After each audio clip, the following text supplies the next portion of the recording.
오늘 하나님 말씀은 출애굽기 1장 15절부터 마지막 절 22절까지입니다. 출애굽기 1장 15절부터 22절에 있는 말씀, 이제 봉독하겠습니다. 애굽 왕이 히브리 산파 십브라라 하는 사람과 부하라 하는 사람에게 말하여 이르되, 너희는 히브리 여인을 위하여 해산을 도울 때 그 자리를 살펴서 아들이거든 그를 죽이고 딸이거든 살려두라. 그러나 산파들이 하나님을 두려워하여 애굽 왕의 명령을 어기고 남자 아기들을 살린지라. 애굽 왕이 산파를 불러 그들에게 이르되, 너희가 어찌하여 이같이 남자 아기를 살리느냐? 산파가 바로에게 대답하되, 히브리 여인은 애굽 여인과 같이 아니하고 건장하여 산파가 그들에게 이르기 전에 해산하였더이다 하매, 하나님이 그 산파들에게 은혜를 베푸시니 그 백성은 번성하고 매우 강해지니라. 그 산파들은 하나님을 경외하였으므로 하나님이 그들의 집안을 흥왕하게 하신지라. 그러므로 바로가 그의 모든 백성에게 명령하여 이르되, 아들이 태어나거든 너희는 그를 나일강에 던지고 딸이거든 살려두라 하였더라. 아멘. 22절까지 함께 교독 읽었습니다.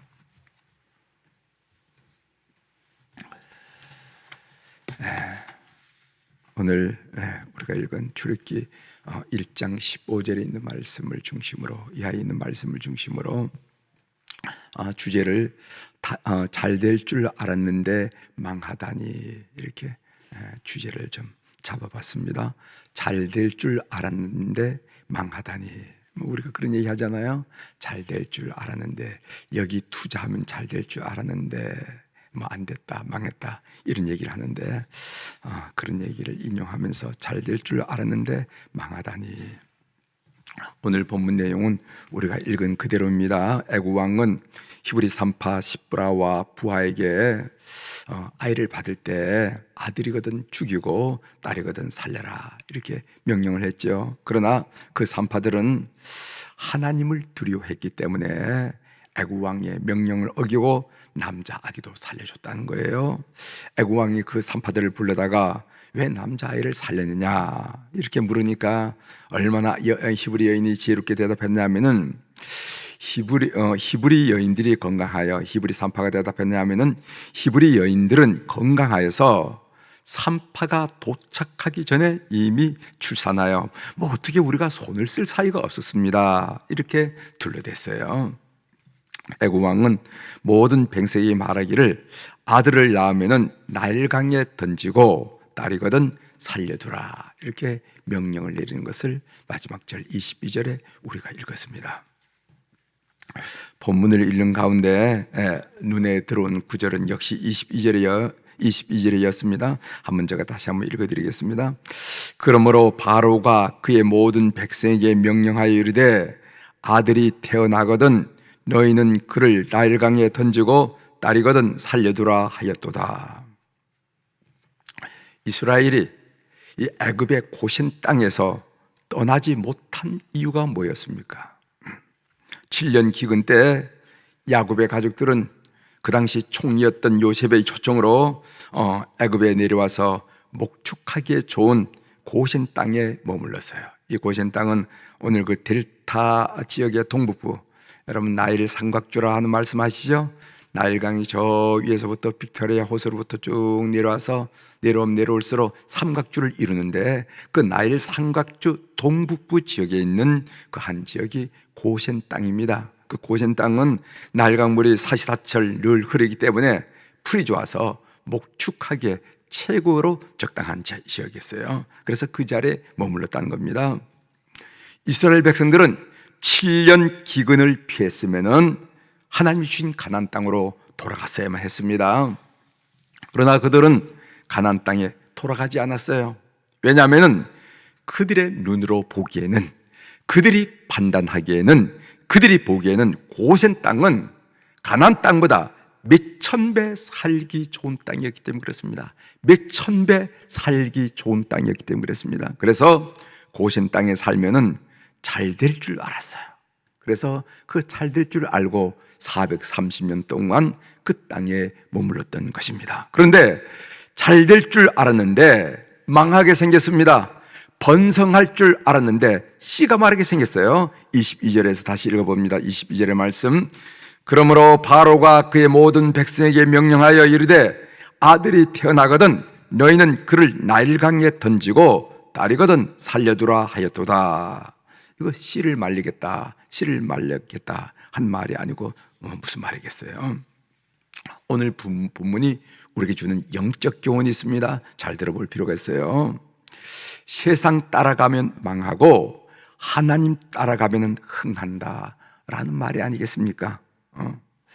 애굽 땅 고센에 살면은 잘 될 줄 알았는데 망하게 되었습니다.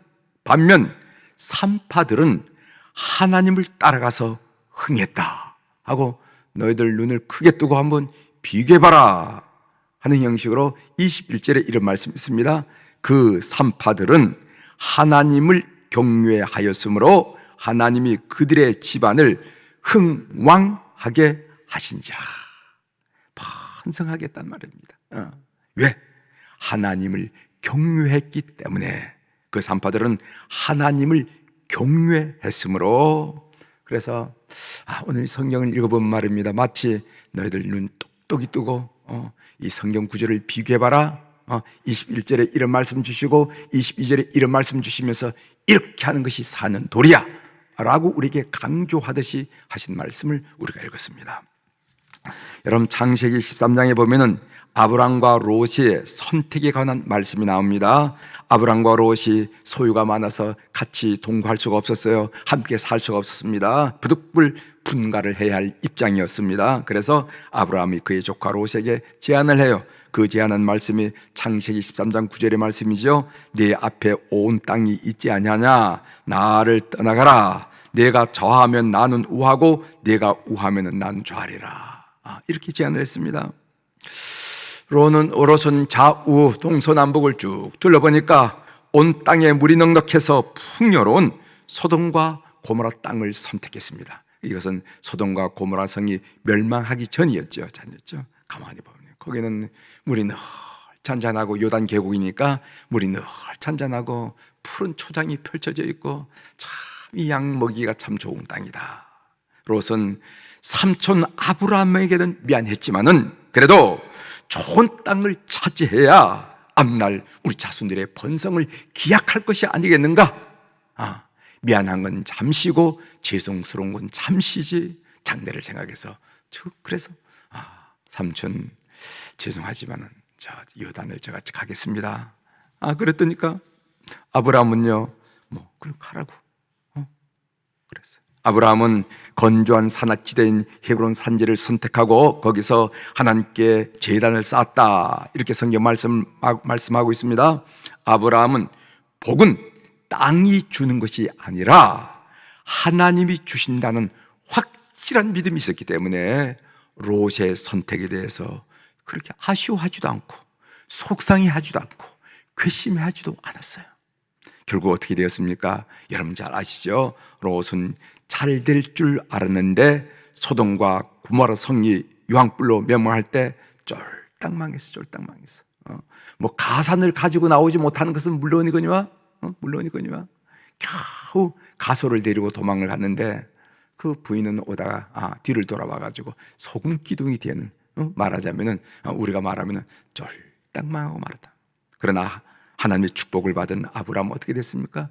믿음의 조상으로서 이삭, 야곱 이어지면서 그 가분이 그 집안이 번성하는 것을 우리가 보지 않았어요. 지난주에 우리가 부활주일 오후에 우리 황세영 장로님 장로 취임식에 서울 남년의 전 감독이셨던 최윤규 목사님이 오셔서 말씀을 전해주셨습니다. 그러면서 그 말씀 가운데 이런 간증을 했는데 아마 여러분들이 여러 가지 여건 때문에 오지 못하신 분들이 계실 것 같아서 제가 말씀을 드립니다. 강서제일교회 원로 목사이신 유자영 목사님이란 분이 계신데 그분이 들려준 간증 이야기라는 겁니다. 이분의 고향이 어디냐면은 충북의 영동군이라 했는데 그 영동군의 한면에서 살았던 분이에요. 그 아버지가 뭐냐면 우체국장이었다는 겁니다. 그 유자영 목사님의 그 아버지가 우체국장이었다는 겁니다. 여러분, 시골 면에서 면장, 지사장, 우체국장은 아주 그 유지거든요. 유지. 뭐 그다음에 초등학교장 뭐 이렇게 해서 유지를 형성하는데 그 유지였어요. 그 이웃에 5형제를 둔 가정이 있었는데, 그 가정의 가장인 아버지는 소장날에 소를 팔고 살 수 있도록 흥정을 붙이는 거강꾼이었다. 이런 거강꾼 아십니까? 거강꾼이었어요. 그래서 흥정을 붙여주고, 좀 깎아주라고, 좀 돈을 좀 더 내라고, 이렇게 해서 흥정을 붙여주고 그 거간비를 좀 받아요. 그걸 거간비를 가지고 집에 와가지고 그 가족들을 살려 먹이면 얼마나 좋겠어요. 이거 보지 못한 돈을 받다고 그냥 술을 다 퍼마시고, 장날이면 집에 그냥 길거리에 쓰러지고, 여기에 쓰러지고, 그래서 그 쓰러진, 그 술에 취해 쓰러진 그 아버지 그 건사하기가 어려울 정도로 그랬어요. 그 오형제를 이 어머니가 어떻게 길러남이 삭바느질 알죠? 여기 삭바느질 알죠? 삭바느질을 해서 그 오형제를 그걸 가르치고 키웠다는 것입니다. 그 우체국장이 가만히 보니까 그 아내가 안 됐잖아요. 자식은 다 오형제를 낳아가지고인데 그 남편은 정신을 못 차리고 가정을 돌보지 못하니까 안 돼서 이 우체국장 부인이 때마다 뭔가를 갖다 주고 그 가정을 불쌍히 여기고 안 돼서 이렇게 돌봐줬다는 겁니다. 하루는 그 우체국장 부인이 결혼식에 입고 갈 그 조거리를 보니까 이 조거리가 갑자기 작아졌는지 커졌는지 아주 못 입겠다라는 거죠. 그래서 급하게 그 오형제의 그 어머니한테 부탁했다는 겁니다. 내가 결혼식을 가야 되는데 이 옷이 잘못돼서 큰일이라. 그랬더니 그분이 뭐라고 하는, 사모님 죄송해요, 오늘은 안 됩니다. 오늘은 무슨 일이 있어도 안 됩니다. 오늘은 주일이어서 예배드리러 가야 됩니다. 예배드리러 가야 되는. 아니, 얼마나 그동안 이 모양 저 모양하고 보살펴 줬는데 그 당시 믿지 않을 때니까 예배가 도대체 그날 한번 빠지면 되는 거지, 그걸 뭘 예배드린다고 한다고 내 청을 안 들어주다니. 아주 괘씸해가지고 불쾌해가지고 돌아왔다는 거 아니에요. 세월이 지났습니다. 아들 유자의 목사에게 그 어머니가, 그 우체국장 부인이시는 그 어머니가 얘기하더라는 거지. 나는 그 오형제를 둔 그 최아무개 엄마 부러워 죽겠다, 부러워서 죽겠다고 그러더라. 오형제 키우면서 그렇게 어려운 살림에 예배드리러 간다고 그러더니까 오형제 다 잘 돼서 서로 우리 어머니 같은 분 없다고, 우리 아버지만 있어서 우린 다 잘못되고 말았는데 우리 어머니 같은 분 없다고 서로 모시려고 난리니까 이 어머니가 아이들 서로 의상할까봐 이 집에 2개월, 그 다음에 둘째 2개월, 셋째 2개월씩 돌아가면서 그 모습을 동네에서 보면서 그 엄마 부러워 죽겠다고 그렇게 그 어머니가 얘기하던 것을 들었다, 그런 간증을 하더랍니다. 그 이야기를 지난번 들었어요. 여러분 들으셨죠? 말씀의 적용으로, 삶의 적용으로 말씀드립니다. 출애굽이라는 것은 애굽을 떠나라는 말이에요. 여기에 구원이 있고 생명이 있다는 말입니다. 그런데 우리가 여전히 떠나지 못한 애굽은 없을까? 한번 생각해 보시라는 거예요. 혹시 떠나지 못한 애굽은 없을까? 잘 될 줄 알고 머무르지만은 떠나지 못하면 망합니다. 우리 눈에 보기에 애굽이 가나안 땅보다 몇천 배 좋아 보일지 모르지만은 결국 살아보면은 가나안 땅이 애굽보다 몇천 배 좋다는 것을 여러분 느낄 것입니다. 이런 믿음의 선한 결정들이 여러분 심령 속에 일어나기를 주의 이름으로 축복합니다. 기도하시겠습니다. 하나님 아버지, 7년 기근만 피하면은, 그리고 바로 가나안 땅에 돌아가야 했지만은 그들은 그것이 좋다고 아무리 판단해도, 아무리 생각해도, 아무리 우리 눈에 봐도 여기가 몇천 배가 좋지 하면서 430년 머무르다가 씨가 말라지는 그런 일을 당한 것을 오늘 우리가 살펴보면서 묵상 가운데 은혜 말씀을 나누게 하시오니 감사합니다. 보이지도 않고 만져지지도 않고 들리지도 않는 하나님을 뭘 그렇게 믿으려고 그러냐라고 믿음이 없는 사람들은 그렇게 핀잔하지만은 하나님이 결국 승리라는 것을 저들이 믿고 오늘 이 새벽에 주님 앞에 나왔습니다. 주님, 저들을 기억하여 주시고 오늘 산파가 하나님을 경외함으로 말미암아 그 가정이, 그 가문이, 그 집안이 흥왕되더라 하는 말씀처럼 그런 역사가 우리 삶 속에, 우리 가문 속에 일어나도록 은총을 베풀어 주옵소서. 하나님, 오늘 우리 사랑하는 교우들이 주님 앞에 귀한 물질을 드릴 수 있도록 도와주셔서 감사합니다. 다 아신 줄 믿습니다. 이름들 살펴주시고 사연들을 살펴주셔서 우리 하나님이 얼마나 자상한지, 우리 하나님이 얼마나 위대하신지, 우리 하나님이 얼마나 능력이 많으신지 지나놓고 보면은 손뼉을 치면서 박수를 치면서 영광을 아버지 앞에 올려드리는 사건 은혜의 사건이 될 수 있도록 이 헌금을 주께서 연락하여 주시옵소서. 우리 오늘 한우들 주님 앞에 올려드립니다. 우리 교우들 가운데 육신의 병약함으로 말미암아 병원에서 치료를 받고 가정에서 진료받는 우리 교우들이 많이 있는데 하나님, 오늘 또 시간과 공간을 초월하신 우리 하나님께서 저들을 방문하여 주시옵소서. 저들의 영혼과 함께 하시고 저들의 심령을 만져주시고 저들의 육체도 만져주셔서 회복의 놀라운 기운이 여호와 라파 되신 우리 하나님의 역사로 말미암아 일어날 수 있도록 은혜를 베풀어 주옵소서. 그래서 좋은 소식, 회복의 소식, 치료의 소식, 기쁜 소식이 우리 교회에 충만하도록 우리 하나님 인도하여 주시옵소서. 우리 모세 남선교 회원들 그리고 또 안나 우리 여선교 회원들을 위해서 다시 한번 기도를 올립니다. 우리 어른들 이 젊은 시절 교회를 위해서 요소에서 많이 충성을 해서 오늘 이렇게 교회를 갖고 온 줄 믿습니다. 노년이 되어 출입이 어려운데 코로나 바이러스로 더 출입이 어려운 것으로 답답함을 느낄 때 하나님, 이 모든 답답함을 극복할 수 있는 성령의 충만함을 저들에게 허락하여 주시옵소서. 마음속에 소망이 넘치게 하시고 마음속에 기쁨이 넘치게 하시고 은혜가 넘쳐서 이 어려운 시기를 잘 극복하는 가정의 어른들이 될 수 있도록 은혜를 베풀어 주옵소서. 이럴 때일수록 그들의 기도가 더 간절하게 도와주시고 더 역사를 일으키는 기도가 되어서 그 가정을 반듯하게 믿음 안에 세우는 어른들이 다 될 수 있도록 은총을 베풀어 주옵소서. 우리의 자녀들, 자손들을 주님 앞에 올려드립니다.